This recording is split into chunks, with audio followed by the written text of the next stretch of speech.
Why a Hermès bag beats the stock market. A single handbag sold for $380,000 last year. More than a Ferrari, more than most homes. Wait lists stretching 14 years, women crying in Paris boutiques, a crocodile dying for fashion. Investment bankers hoarding leather purses, your grandmother's closet outperforming Bitcoin. Welcome to the most exclusive asset class you never knew existed. The Hermès Birkin bag doesn't make sense on paper. It's literally just leather, thread, and a lock.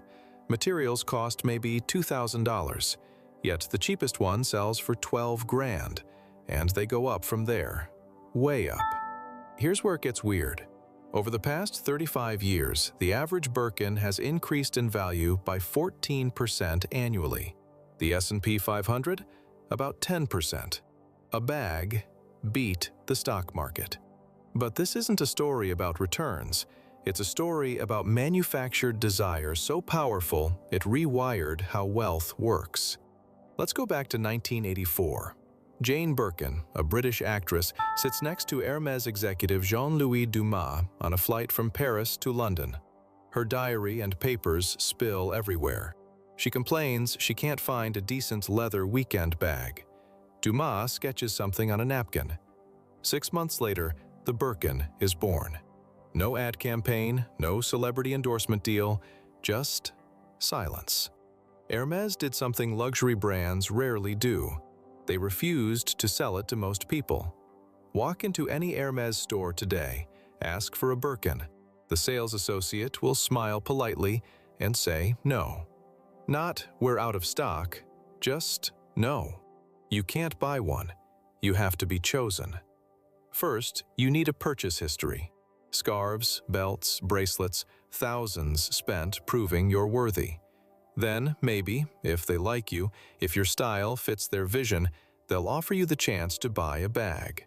Not the bag you want, the bag they decide you can have. Color, size, leather type, all their choice. You either take it or lose your spot forever. This is intentional torture disguised as exclusivity. Some women spend $50,000 on products they don't want, just to get on a secret list that may never call their name. Others hire consultants. Yes, Birkin consultants. People who coach you on what to wear to the store, what to say, how to act. There are women who visit Hermès stores twice a week for years, building relationships with sales associates like they're courting a lover. And it works, because scarcity isn't just marketing here, it's religion. Hermès makes only 200,000 bags per year total across all styles, for the entire planet. Compare that to Louis Vuitton, pumping out 10 million bags annually. Every Birkin is hand-stitched by a single artisan in France. One person, one bag, 18 to 24 hours of work. That artisan trained for 2 years before touching their first Birkin. 2 years of leather school. They sign the inside. Their reputation lives in that bag forever. If a stitch is wrong, the whole thing gets destroyed. Not sold at discount. Destroyed. This isn't manufacturing. It's ritualistic craftsmanship designed to justify the unjustifiable. But here's the twist. The real money isn't in buying from Hermès. It's in the resale market.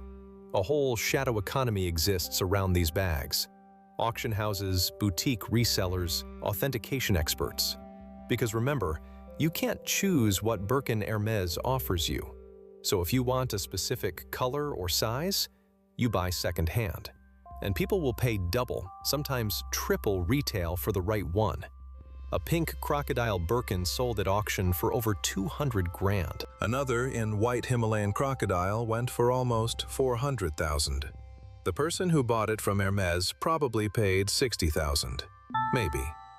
That's a 600% return. Try getting that from your index fund. Women started viewing their closets differently, not as storage, as portfolios. Fashion became finance. And Wall Street noticed. In 2016, a study compared Birkins to actual financial assets: gold, stocks, real estate. The bag won. Hedge fund managers started buying them, not for their wives, for their investment accounts. There's a banker in New York who owns 47 Birkins. He's never carried one. They sit in climate-controlled storage like fine wine. He tracks their value on spreadsheets, sells when the market peaks, buys rare colors during economic dips.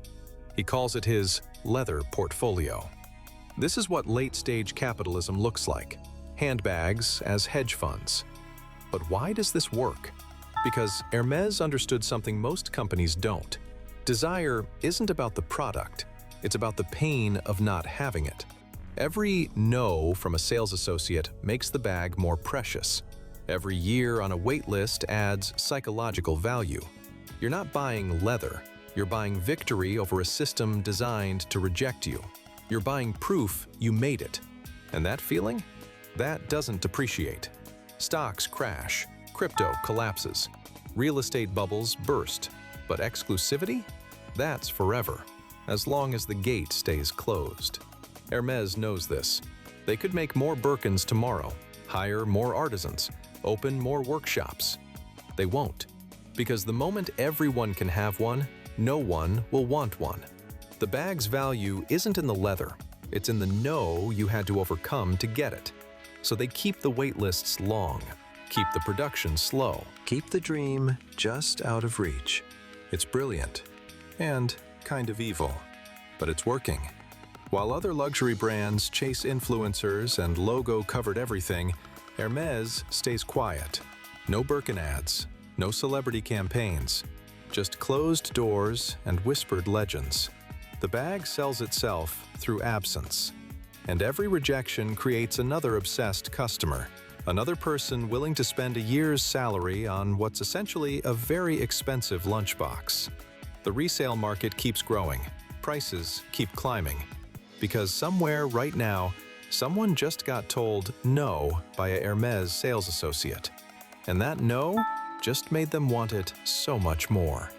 So next time you see a woman carrying a Birkin, know this: she didn't just buy a bag. She bought membership into a club that still knows how to say no.